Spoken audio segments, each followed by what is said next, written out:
For my marks, for MBBS is really tough. ಬಂದರೆ I was just scrolling through social media. ನಂಗೆ ಅವಾಗ ಒಂದು video ಬಂದಿತ್ತು. ಅವಾಗ ಮನಿ ಅನ್ನೋದು ವೆರಿ ವ್ಯಾಲ್ಯೂಬಲ್. ಜಾಬ್ ಗ್ಯಾರಂಟಿ ಇಲ್ಲ. ಹೌದು. ಆಮೇಲೆ ಸಾಲ ಮಾಡಿಬೇಕು. ನಾನು ಹೊಡಿತಾ ಇದ್ದೀನಿ ಆಲ್ರೆಡಿ. ಇನ್ನೊಂದು 100 ಮಾರ್ಕ್ಸ್ ಮೋರ್ ಬಂದಿದ್ರು ನಾನು ಫೈಟ್ ಮಾಡ್ತಿದ್ದೆ. ಇಂಡಿಯಾದಲ್ಲಿ ಮಾಡಿಸ್ಬೇಕಾದ್ರೆ ಸ್ವಲ್ಪ ಹಾರ್ಡ್. ಕೀರ್ತಿ, ನಿಮ್ಮ 12th ಜರ್ನಿ ಹೇಗಿತ್ತು ಆ್ಯಂಡ್ ಆಲ್ಸೋ ಯಾವ ಸಬ್ಜೆಕ್ಟ್ಸ್ ಲೈಕ್ ಚಾಲೆಂಜಿಂಗ್ ಆಗಿತ್ತು? ನನಗೆ in 12th I took PCMB, which includes maths also. So obviously physics and maths were really challenging me. 12th starting ಅಲ್ಲಿ it was all going good. The moment NEET ಹತ್ರ ಬರ್ತಿದೆ ಅನ್ನೋಷ್ಟೊತ್ತಿಗೆ it became more stressful, challenging. Okay. So like neat ಅಂತ ಅಂದ್ಕೊಂಡಾಗ so ಎಷ್ಟು ಕಷ್ಟ ಆಯಿತು ನಿಮಗೆ prepare ಆಗೋದು? So ಯಾವ ಥರ ಚಾಲೆಂಜಸ್ ಇತ್ತು? First year it was like good only, easy ಇತ್ತು. ಬಿಕಾಸ್ ನನಗೆ ಅವಾಗ ನೀಟ್ ಅಂದರೆ ಇಷ್ಟಿತ್ತು ಅಂತ ಗೊತ್ತಿರಲಿಲ್ಲ. ಫಸ್ಟ್ ಇಯರ್ ಟೈಮ್ ಇದೆ, ಓದ್ಕೊಳ್ಳೋಣ ಅಂತ. ಬರ್ತಾ ಚಾಲೆಂಜಸ್ ಜಾಸ್ತಿ ಆಗಿ ಹಂಗಾಯ್ತು. ಸೊ ಯಾವಾಗಿಂದ ಸ್ಟಾರ್ಟ್ ಮಾಡಿದ್ರಿ ನೀಟ್ ಪ್ರಿಪ್ರೇಷನ್ ಮಾಡೋದಕ್ಕೆ? 11th ಸ್ಟಾರ್ಟ್ ಮಾಡಿದ್ರಿ. ಓಕೆ. ಸೊ 12th ಬಂದಾಗ ಈಸಿ ಅನಿಸ್ತಿತ್ತಾ ನೀಟ್ ಪ್ರಿಪ್ರೇಷನ್ ಆಗೋದು, ಅಥವಾ ಇನ್ನೂ ಆ ಭಯದಲ್ಲೇ ಜಸ್ಟ್ ಪ್ರಿಪೇರ್ ಆಗ್ತಾನೆ ಇದ್ದೀರಾ? ಭಯ ಸ್ವಲ್ಪ ಸ್ಟೇಜಸ್ ಹೋಗ್ತಾ ಇತ್ತು. ಇಟ್ ವಾಸ್ ಲೈಕ್ ಅಷ್ಟೇ, ಅದು ಟೈಮ್ ಒಂದೇ ಆನ್ಸರ್ ನಂದು. ಟೈಮ್ ಹತ್ರ ಬರ್ತಿತ್ತು, ಮೋರ್ ಆಂಗ್ಸೈಟಿ, ಅದೊಂಥರ ಕ್ಯೂರಿಯಾಸಿಟಿನೂ ಜಾಸ್ತಿ ಆಗ್ತಿತ್ತು, ಯಾವ ಥರ ಎಕ್ಸಾಮಿನೇಷನ್ ನಾನು ಕೊಡ್ತೀನಿ ಅಂತ. ಓಕೆ. ಸೊ ಇವಾಗ ನೀಟಲ್ಲಿ ನಿಮ್ದು ಎಷ್ಟಾಗಿತ್ತು ಸ್ಕೋರ್? ನಂದು 265. ಇಂಡಿಯಾದಲ್ಲಿ ಟ್ರೈ ಮಾಡ್ತಿದ್ರಾ ನೆಕ್ಸ್ಟ್ ಇಯರು ಕೂಡ ಆಗಿದ್ರೆ? ಇಲ್ಲ. ಏನಕ್ಕೆ? For my marks, for MBBS is really tough. ಅಂದರೆ ನಿಮಗೆ ಮಿನಿಮಮ್ 13 to 15 lakhs ನನ್ನ ಪ್ಯಾಕೇಜ್ ಸ್ಟಾರ್ಟ್ ಆಗುತ್ತೆ. For me it is not affordable. Yes. And I feel that MBBS is not that worthy also, 70-80 lakhs. So that's why. Okay. So MBBS abroad ಅನ್ನೋ option ನಿಮ್ಮ idea ಯಾವ ಥರ ಬಂತು ನಿಮಗೆ? Idea ನನಗೆ ಒಂದೇ I was just scrolling through social media. ನಂಗೆ ಅವಾಗ ಒಂದು ವಿಡಿಯೋ ಬಂದಿತ್ತು, like what are the criterias you need for MBBS abroad ಅಂತ. Then I had my senior who is studying abroad MBBS, so I contacted it through her. Then I got to know all the things, so I contacted. ಓಕೆ. ಯಾವ university, ಯಾವ ಕಂಟ್ರಿಗೆ ನೀವು admission ತೊಗೊಂಡಿರೋದು? ನಾನು Caucasus university in Georgia. Okay. So ಏನಾದರೂ ಗೊತ್ತಿದೆಯಾ Caucasus university ಬಗ್ಗೆ? Like I heard a lot from my senior that faculty ಅಲ್ಲಿ ತುಂಬ ಫ್ರೆಂಡ್ಲಿ ಇದ್ದಾರೆ. It's won't be a burden to you.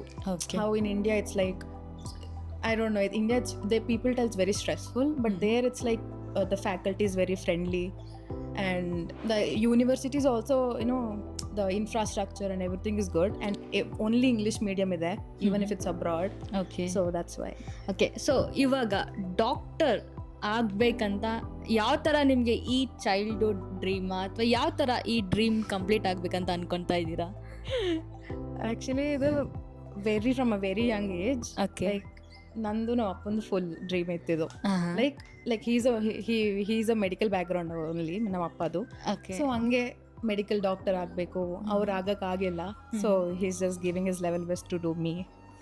Sir, ನೀವು ಏನು ಅಂದರೆ ಡಿಗ್ರಿ ಕಂಪ್ಲೀಟ್ ಮಾಡಿರೋ ಅಥವಾ ಏನು ಎಜುಕೇಷನ್ ನಿಮ್ಮದು? ನಾನು ಓದಿದ್ದೆಲ್ಲ ಆಂಧ್ರ. ಇಲ್ಲಿ ಸೆಕೆಂಡ್ PU ಅಂತಾರಲ್ಲ, ಇಂಟರ್ಮೀಡಿಯೇಟ್ ಸೆಕೆಂಡ್ ಇಯರ್ ಅಂತಾರೆ. ಓಕೆ. ಅಷ್ಟು ಓದಿದ್ದೀನಿ. ಆಮೇಲೆ ನಾನು ಬೆಂಗಳೂರು ಬಂದ್ಬಿಟ್ಟಿದ್ದೀನಿ. ನಿಮಗೇನಾದರೂ ಡಾಕ್ಟರ್ ಆಗಬೇಕಂತ ಏನಾದರೂ ಡ್ರೀಮ್ ಇತ್ತಾ? ಅಂದರೆ ನಾನು ಓದಿದ್ದು 98-99 ಅವಾಗ ಮನಿ ಅನ್ನೋದು ವೆರಿ ವ್ಯಾಲ್ಯೂಬಲ್. ಹೌದು. ಆ ಟೈಮಲ್ಲಿ ನಮಗೆ ಮನಿ ಒಂದು 100 ರೂಪೀಸ್ ಅಂದ್ರೇ ಬೇಕಾದಷ್ಟು ಆಗೋಯ್ತು. ಬಟ್ ಅದನ್ನು ಸಿಗ್ತಿರ್ಲಿಲ್ಲ ನಮ್ಮ ವಿಲೇಜಲ್ಲಿ. ನಾನು ಹುಟ್ಟು ಬೆಳೆದಿದ್ದು ನೇಟು Tirupati, near around 20 kilometers. Okay. ಆವಾಗ ಅಲ್ಲಿ ನಮ್ಗೆ ಆಗಿಲ್ಲ.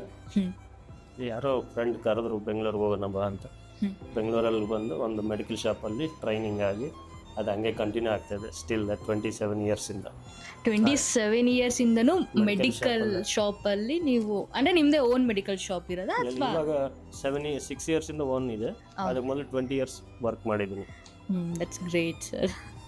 ಸೊ ನಿಮಗೆ ಲೈಕ್ ಇವಾಗ ಮಗಳಿಗೆ ಡಾಕ್ಟರ್ ಮಾಡಿಸ್ಬೇಕು ಅಂತ ನಿಮಗೆ ಯಾವಾಗ ನಿಮ್ಮ ತಲೆಗೆ ಬಂದಿದ್ದು ಈ ಥರ? ಅದು ಯಾವ ಥರ ಅಂದರೆ, ಈಗ ಎಲ್ಲರೂ ಸಾಫ್ಟ್ವೇರು ಅಂತ ಇಂಜಿನಿಯರಿಂಗ್ 2002-2004 ಅಲ್ಲೆಲ್ಲ ಸಾಫ್ಟ್ವೇರ್ ಅಂದರೆ ಬೂಮ್ ಇತ್ತು. 2008-10 ವರೆಗೂ.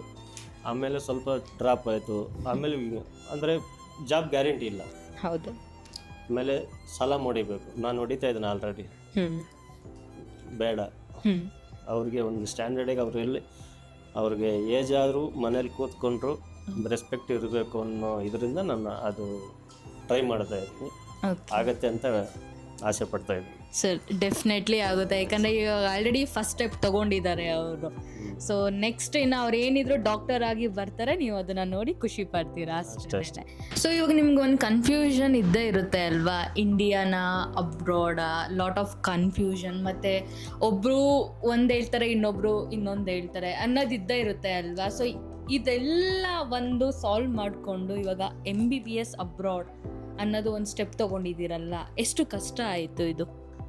ಅಂದರೆ ನಾನು ಎಕ್ಸ್ಪೆಕ್ಟ್ ಮಾಡಿರಲಿಲ್ಲ ಅಬ್ರಾಡ್ ಕಲಿಸ್ಬೇಕಾಗತ್ತೆ ಅಂತ. ನನಗೆ ಚೆನ್ನಾಗಿ ಓದ್ತಿದ್ರು, ಓಕೆ ಓದ್ತಾ ಇದ್ದಾರೆ, ಪರವಾಗಿಲ್ಲ, ನೀಟಲ್ಲಿ ಅಟ್ಲೀಸ್ಟ್ ಒಂದು 400 ಕ್ರಾಸ್ ಆಗ್ತಾರೆ ಅಂತ. ಕಾಲೇಜಲ್ಲಿ ಅದೇ ಥರ ಇದ್ದರು. ಬಟ್ ಈ ಸತಿ ಬಂದಿರೋ ಪೇಪರು ಟಫ್ನೆಸ್, ಅದರಲ್ಲಿ ಫಿಸಿಕ್ಸು ಹೆವಿ ಇತ್ತಂತೆ. ಆ ಟಫಲ್ಲಿ ಇರಬೇಕಾದ್ರೆ ಫಿಸಿಕ್ಸು ಸ್ವಲ್ಪ ಕಷ್ಟ ಆಗೋಯ್ತು, ಮಾರ್ಕ್ಸ್ ಡೌನ್ ಆಯಿತು. ಆಮೇಲೆ ಹೀಗೆ ಇಷ್ಟು ಬಂತಲ್ಲ ಮಾರ್ಕ್ಸು, ಏನು ಮಾಡೋದು ಅಂತ ಟ್ರೈ ಮಾಡ್ತಾಯಿದ್ದೆ. ನಾನು BAMS ಮಾಡ್ಸೋಕ್ಕೂ ರೆಡಿ ಇದ್ದೆ. ಬಟ್ ಅವರು ಇಷ್ಟಪಟ್ಟಿಲ್ಲ, ಬೇಡ ನನಗೆ ಸಂಸ್ಕೃತ ಮೋರ್ ಇರುತ್ತೆ, ನನಗಾಗೋದಿಲ್ಲ. ಆವಾಗ ಇವರ ಸೀನಿಯರ್ ಒಬ್ಬರು ಆ್ಯಕ್ಚುಲಿ ಆಕ್ಸ್ಫೋರ್ಡಲ್ಲಿ ಓದ್ತಾ ಇದ್ದಾರೆ, ಆನಿಕಲ್ ಆಕ್ಸ್ಫೋರ್ಡ್. ಓಕೆ. ಅವ್ರ ಥ್ರೂ ಇನ್ನೊಂದು ಸ್ಟೂಡೆಂಟ್ ಅಬ್ರಾಡಲ್ಲ ಕಾಕಸಸ್ ಅಲ್ಲಿ ಇರೋರು ಪರಿಚಯ ಆಗಿ ಅವರಿಬ್ಬರು ಮೀಟ್ ಮಾಡಿ ಆಮೇಲೆ ಇವ್ರ ನಂಬರ್ ನಿಮಗೆ ಶೇರ್ ಮಾಡಿದರು. ಆವಾಗ ನಿಮ್ಮ ಆಫೀಸಿಂದ ಫೋನ್ ಬಂದು ಆವಾಗ ಜಸ್ಟ್ ಟ್ರೈ ಮಾಡಿದೆ. ಆಮೇಲೆ ಒಂದು 2-3 ಜನ ಕೇಳಿದ್ದೆ ಫ್ರೆಂಡ್ಸ್ಗೆ.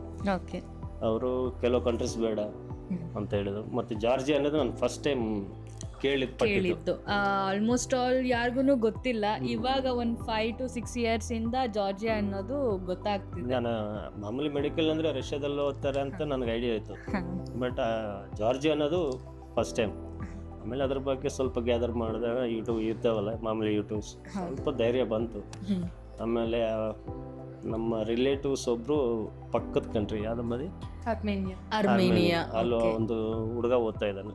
ಸರ್ ಓಕೆ, ನಮ್ಮ ಕಡೆಯವ್ರು ಇದಾರಲ್ಲ, ಸ್ವಲ್ಪ ಧೈರ್ಯ, ಮತ್ತೆ ಇವ್ರ ಸೀನಿಯರೇ ಇದ್ದಾರೆ, ಅದಕ್ಕೋಸ್ಕರ ಸ್ಟೆಪ್ ತಗೊಂಡಿದ್ದೀನಿ. ಇಲ್ಲಾಂದ್ರೆ ಇಂಡಿಯಾ ಬಿಟ್ಟು ಕಲಿಸ್ತಿರ್ಲಿಲ್ಲ.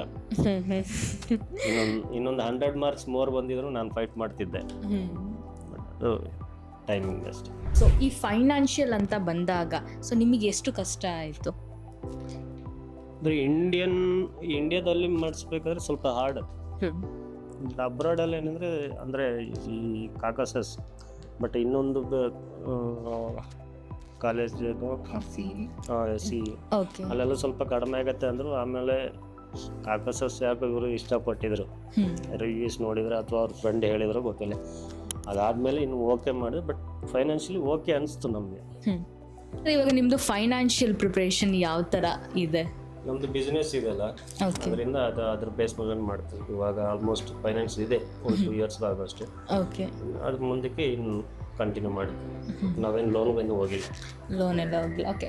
ಕೀರ್ತಿ ಒಬ್ಬರನ ಮಗಳು, ಓನ್ಲಿ ಒನ್ ಡಾಟರ್. ಎಷ್ಟು ಕಷ್ಟ ಆಗ್ತಿದೆ, 6 ವರ್ಷ ಅವ್ರನ್ನ ಬಿಟ್ಟಿರಬೇಕು. ಇರುತ್ತೆ ಪೇಯ್ನ್, ಖಂಡಿತ ಅದು ಸ್ವಲ್ಪ ಸಫರ್ ಆಗಬೇಕು. ಅದೇನೋ ಕನಸು ನೆನಪಾಗಬೇಕಾದ್ರೆ, ಕನಸು ನನಸಾಗಬೇಕಂದ್ರೆ ಅವ್ರು ನಿಮ್ಮನ್ನು ಬಿಟ್ಟಿರಲೇಬೇಕಾಗುತ್ತೆ. ಅವ್ರಿಗೆ ಒಂದು ಏಮ್ ಇದಾಗುತ್ತೆ, ನನಗೂ ಒಂದು ಪ್ಲೀಸ್ ನಾನು ಓದಿಲ್ಲ ಆದ್ರೂ ನಮ್ಮ ಮಗಳು ಓದಿಸಿದ್ರ ಅಂತ ಒಂದು ಹೆಮ್ಮೆ ಇರುತ್ತೆ. ನಿಮಗೆ ಎಷ್ಟು ಡಿಫಿಕಲ್ಟ್ ಆಗ್ತಿದೆ? ಲೈಕ್ ಪೇರೆಂಟ್ಸ್ ಜೊತೆ ಚಿಕ್ಕ ವಯಸ್ಸಿಂದನೂ ಇರ್ತೀರಾ, ಅವ್ರ ಜೊತೆನೇ ಆಟ ಆಡ್ತೀರಾ, ಜಗಳ ಮಾಡ್ತೀರಾ, ಕೋಪ ಮಾಡ್ಕೊತೀರಾ. ಸೊ ಇದನ್ನೆಲ್ಲ ಅಬ್ರಾಡಿಗೆ ಹೋದ್ಮೇಲೆ ಯಾವ ಥರ ಇರುತ್ತೆ ನಿಮ್ಮ journey? First of all very ಕಷ್ಟ. ಬಿಕಾಸ್ ನಾನು ಇವಾಗ ಹೇಳಬೇಕಂದ್ರೆ ನಾನು ಈ ಮನೆ ಬಿಟ್ಟು ಆಚೆ ಹೋಗೋದೇ ಇಲ್ಲ, ಎಲ್ಲ ನನ್ನ ಹತ್ರನೇ ಬರುತ್ತೆ. Like that I have grown. Okay, very pampering. So ಇವಾಗ ಅಲ್ಲಿ ಹೋದ್ರೆ ನಾನು ಏನು ಬೇಕೋ ನಾನೇ ಹೋಗಿ ತಗೊಬರ್ಬೇಕು.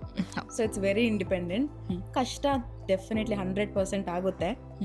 ಒಂದು ಬೇಕು ಅಂದ್ರೆ ಒಂದು ಬಿಡ್ಕೋಬೇಕು. It's fine for me. Okay. ಅಪ್ಪಗೆ ಜಾಸ್ತಿ ಕ್ಲೋಸಾ ಅಥವಾ ಅಮ್ಮಗ? ಮ್ಯೂಚುವಲ್. ಮ್ಯೂಚುವಲ್, ಬಟ್ ಸ್ವಲ್ಪ ಜಾಸ್ತಿ ಅನ್ನೋದು ಅಪ್ಪ ಕಡೆ ಇರುತ್ತೆ ಅಲ್ವಾ ಹೆಣ್ಮಕ್ಳಿಗೆ ಅಂದ್ರೆ? ಅಂದ್ರೆ ಜಾಸ್ತಿ ಅಮ್ಮ ಜೊತೆ ಜಾಸ್ತಿ ಕಂಫರ್ಟ್ ಅಂದ್ರೆ ಅಮ್ಮ ಜೊತೆ ಇರುತ್ತೆ. Okay. ಏನಾದ್ರು ತರ್ಲೆ ಆ ಥರ ಏನಾದ್ರು ಟೀಸಿಂಗ್ ಅಂದ್ರೆ ಅಪ್ಪ ಜೊತೆ. ಅಪ್ಪ ಜೊತೆ. ಸೊ ಇಲ್ಲಿವರೆಗೂ ಯಾವತ್ತಾದ್ರೂ ಫೀಲ್ ಆಗಿದೆಯಾ ಲೈಕ್ ಮೆಡಿಸಿನ್ ಬೇಡ, ಈ ನೀಟ್ ಪ್ರಿಪ್ರೇಷನ್ಸು ಬೇಡ ಅನ್ನೋದು ಯಾವತ್ತಾದ್ರೂ ತಲೆಯಲ್ಲಿ ಬಂದಿದ್ಯಾ? Obviously 2 months before NEET same ಅನಿಸ್ತು ನನಗೆ. ಐ ವಾಸ್ ಲೈಕ್ ಮೆಡಿಕಲ್ ಬೇಡ, ಬಿಟ್ಬಿಡೋಣ. There lot of other courses MBPC ಅಂದ್ರೆ lot of other courses where people are earning, having a good life. ಅದು ಅನ್ಸುತ್ತೆ it's a part of journey ಅನ್ಕೊಂಡು I gave my best. Work out ಅಷ್ಟಾಗಿಲ್ಲ, it's fine. But ಅವಾಗ ಆ ಥರ ಅನ್ಕೊಂಡಿದ್ರಲ್ವಾ, ಯಾವ ಥರ ಓವರ್ಕಮ್ ಮಾಡಿದ್ರಿ? I have spoken to my parents. ನಮ್ಮ ಅಪ್ಪ ಅಮ್ಮ ಜೊತೆ ಮಾತಾಡಿದೆ. ಅಪ್ಪ ನಂಗೆ ಕೈಯಲ್ಲಿ ಆಗ್ತಿಲ್ಲ, ಹಂಗೆ ಹಿಂಗೆ, either give me a drop or make me choose another course. But ಅವ್ರು nothing, he just did encourage me, he pushed me front. ಇಲ್ಲ ಹೋಗು, ಯು ಕ್ಯಾನ್ ಡೂ ಇಟ್, ನಿಂಗೆ ಏನೋ ಡ್ರಾಪ್ ಕೊಡ್ತೀನಿ, but try your level best in this ಅಂತ. Okay. I did. So like 1 year ಏನಾದ್ರು gap ಕೊಡ್ಸ್ಬೇಕಂತ ಏನಾದ್ರು ಥಿಂಕ್ ಮಾಡಿದ್ರಾ? ಥಿಂಕ್ ಮಾಡಿದ್ದೆ, ಬಟ್ ಅಷ್ಟೊಳಗಡೆ ಹಿಂಗೆ ಇರುತ್ತಲ್ಲ ಫ್ರೆಂಡ್ಸ್ ಅವರು ಇದು ಹಿಂಗೆ ಮಾತಾಡಿದಾಗ ಸ್ವಲ್ಪ ಒಂದು ಐಡಿಯಾ ಬಂತು.